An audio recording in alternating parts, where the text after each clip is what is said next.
काव्या जी, बाबा साहब को लेकर और संविधान को लेकर पूरे देश में बहस छिड़ी हुई है कि ये बीजेपी की जो सरकार चल रही है देश में, ये बाबा साहब को भी खत्म करना चाहती है, संविधान को भी खत्म करना चाहती है। पूरे मामले को किस तरह देखती हैं आप? देखिए, इनका जो ये विजन है हिंदू राष्ट्र का, इसको आप सिंबॉलिकली पहला कदम मानिए उस दिशा में। क्योंकि ये जो बाबा साहब की उन्होंने मूर्ति हटाई पार्लियामेंट में, या जो जिस तरीके के अपमान बयान वो उनके बारे में दे रहे हैं, तो ये आपको क्या मैसेज दे रहे हैं सटली इनडायरेक्टली, कि हम कॉन्स्टिट्यूशन को भी उतनी इज्जत नहीं देंगे, हम अंबेडकर साहब को भी नहीं देंगे। तो फिर अगर नहीं देंगे तो उनकी रिप्लेसमेंट में हम किसको लाएंगे? तो ये हिंदू राष्ट्र का जो इनका विजन है, ये उसी के डायरेक्शन में ये हल्का कदम है। हम्म, लेकिन वो तो बाबा साहब के चरणों में फूल चढ़ाते हैं। संविधान दिवस मनाए थे 26 नवंबर को। तो जैसे इन्होंने मैंने आपसे कहा ना, इनका हल्का कदम है, ये एकदम से कॉन्फ्लिक्ट में नहीं जाना चाहते सब लोगों के साथ, क्योंकि इनको अभी सरकार भी चलानी है। तो इन्होंने एक सटल मैसेज दिया है कि हम इनको धीरे धीरे सिंबॉलिकली, जो मेन हमारे कॉन्स्टिट्यूशन के रिप्रेजेंटेशन है अंबेडकर साहब, उनको सिंबॉलिकली जब आप उनकी इम्पोर्टेंस को कम करेंगे तो धीरे धीरे रिप्लेस करेंगे किसी और को। ये मोदी जी ने कहा था कि मैं संविधान के दम पर ही सदन पहुंचाऊं, प्रधानमंत्री बनाऊं। मैं तो चाय बेचता था, चाय वाली का बेटा हूं।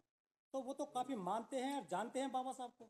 लेकिन वो तो तब की बात थी ना, जब उन्हें उससे पूरा मैंडेट मिल रहा था। आज तो वो डरे हुए हैं, आज इनसिक्योर हैं, आज उनकी एंटी इनकम्बेंसी है, आज उनको सिर्फ सत्ता चाहिए किसी भी हाल में। मैम, एंटी इनकम्बेंसी तो खैर अब वो सत्ता में आ चुके हैं फिर से। हम पर्सनली आप उनकी इस बयान को कैसे देखते हैं? पर्सनली मैं एज अ माइनॉरिटी इस बयान को हम इसी डायरेक्शन में देखते हैं कि वो जो हिंदू राष्ट्र का उनका विजन है, उस तरफ ये उनका हल्का एक सटल मैसेज है। अब वो जब आप कॉन्स्टिट्यूशन के फादर को आप ऐसे डिसरिस्पेक्ट कर रहे हैं, इम्पोर्टेंस कम कर रहे हैं, तो आप बाय डिफॉल्ट कॉन्स्टिट्यूशन की भी इम्पोर्टेंस कम कर रहे हैं।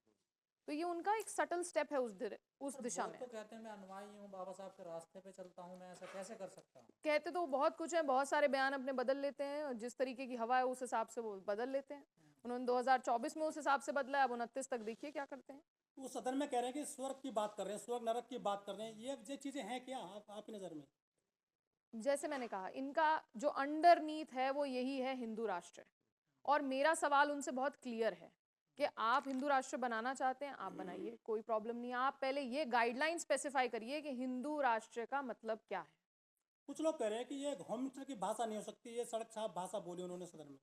देखिए, मैं इस शब्द का प्रयोग नहीं करना चाहती, लेकिन बहुत सारी बातें हमारे देश के प्रधानमंत्री, होम मिनिस्टर कुछ ऐसी ही कह देते हैं जो थोड़ी सड़क छाप ही हो गई हैं। सिर्फ सत्ता के प्रेम में ये लोग इतना ज़्यादा बह गए हैं कि बहुत सारी अनडिग्निफाइड बातें जो इनको शोभा नहीं देती हैं वो भी ये कह देते हैं। हिंदू राष्ट्र ये कल्पना है या फिर वास्तव में हो सकता है भारत?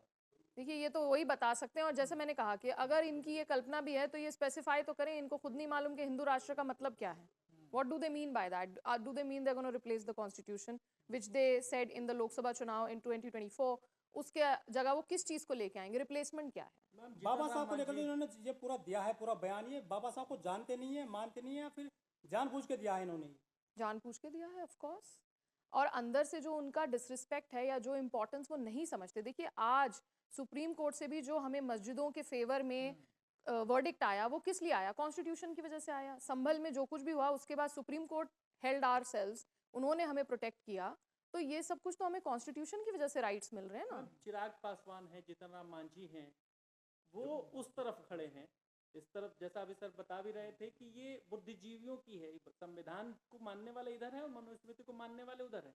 जीतन राम मांझी, चिराग पासवान, सब लोग उधर की तरफ हैं। इसको कैसे देखते हैं? ये क्या कमजोर करेगा? कैसे देखते हैं? देखिए, ये इंडिया का जो फैब्रिक है ना, उसको ज़रूर कमज़ोर करेगा। क्योंकि अगर आप सत्ता के लिए इतना ज़्यादा ब्लाइंड हो गए हैं कि आपको इससे कोई मतलब नहीं कि हम सेक्युलरिस्ट कंट्री हैं या नहीं, हम डेमोक्रेसी हैं या नहीं, तो फिर ये इंडिया के फैब्रिक को कमज़ोर करेगा। और आप आज से 5 साल बाद, 10 साल बाद, 25 साल बाद किस डायरेक्शन में लेके जाना चाहते हैं हिंदुस्तान को? आप चाह रहे हैं यहाँ 2-4 टुकड़े और हों, कोई और सिविल वॉर हो जाए, क्या चाहते क्या हैं आप? तो ये बहुत गंभीर इशू है, इस पे हम लोगों को सीरियसली सोचना चाहिए। जो लोग खास तौर पे पार्लियामेंट में हैं, उनकी जिम्मेदारी है कि वो ये भी सोचें कि अगले 25 साल का आप क्या कर रहे हैं इस देश का। मैं संभल में जो बड़े पैमाने पे खुदाई चल रही है, मीडिया पूरा फोकस में, उसको कैसे देखते हैं? देखिए, उसका लाइक आई सेड कि सुप्रीम कोर्ट ने अभी बहुत अच्छा उस पर एक वर्डिक्ट दिया है रिसेंटली कि और जगह नहीं होगी, ना एप्लीकेशंस एक्सेप्ट की जाएंगी, ना कोई कोर्ट केसेस एक्सेप्ट किए जाएंगे। तो उसके लिए हम बहुत शुक्रगुजार हैं सुप्रीम कोर्ट के। और मंदिर तो अभी भी ढूंढे जा रहे हैं, घरों में जा जाके देखिए। नहीं, काफ़ी हद तक जो अभी वर्डिक्ट सुप्रीम कोर्ट का आया है इसी महीने अबाउट 10-12 डेज अगो, उससे बहुत फ़र्क पड़ा है, बहुत चीज़ें रुकी हैं, क्योंकि संभल के दंगों के बाद जुडिशरी को ये चीज़ रियलाइज़ हुई कि ये गलत डायरेक्शन में जा रहा है। देखिए, संभल के अंदर बहुत सारी गाइडलाइंस फॉलो नहीं की गई। एएसआई की गाइडलाइन है कि आप 6 बजे के बाद नहीं जाएंगे, ये 6 बजे के बाद गए। एएसआई की गाइडलाइन है आप 7 बजे से पहले नहीं जाएंगे सुबह, ये सुबह 7 बजे से पहले गए। एसडीएम को क्या ज़रूरत थी बजरंग दल के लोगों को अपने साथ लेके जाने की? वो तो अगर आप कॉन्स्टिट्यूशन के गाइडलाइंस को फॉलो नहीं कर रहे तो इसलिए दंगा हुआ। इसके पीछे मकसद राबिया क्या है? जी, एक माइनॉरिटी को बात- डराने का मकसद है, क्या है? क्या बिल्कुल मस्जिदों को- डराने का मकसद है और हमें ये फील कराने का मकसद है कि हम रेलेवेंट नहीं हैं इस कंट्री में, हमारी कोई वैल्यू नहीं है, हमारे बिना सब कुछ चल जाएगा। और उसके लिए मैं एक मैसेज मोदी जी को और उनकी सरकार को देना चाहती हूँ कि इस तरीके से जो वो बिहेवियर कर रहे हैं, इतनी बड़ी संख्या में माइनॉरिटी है इस देश में, कि आप क्या चाहते हैं? आप दंगे चाहते हैं, सिविल वॉर चाहते हैं, बंटवारा चाहते हैं, क्या आप इससे कर रहे हैं? और उस माइनॉरिटी ग्रुप में औरतें हैं, बच्चे हैं, पढ़े लिखे लोग हैं, तो इंसानियत के ऊपर कर दिया आपने धर्म को। तो ये बहुत दुख की बात है। घरों को तोड़ा जा रहा है अभी भी वहाँ अतिक्रमण के नाम पर। कई वीडियो आपने देखी होंगी, जी। कई बच्चियाँ तो जो पढ़ती थी कमाने, उनकी सीढ़ियाँ चढ़ने उतरने से दिक्कत है।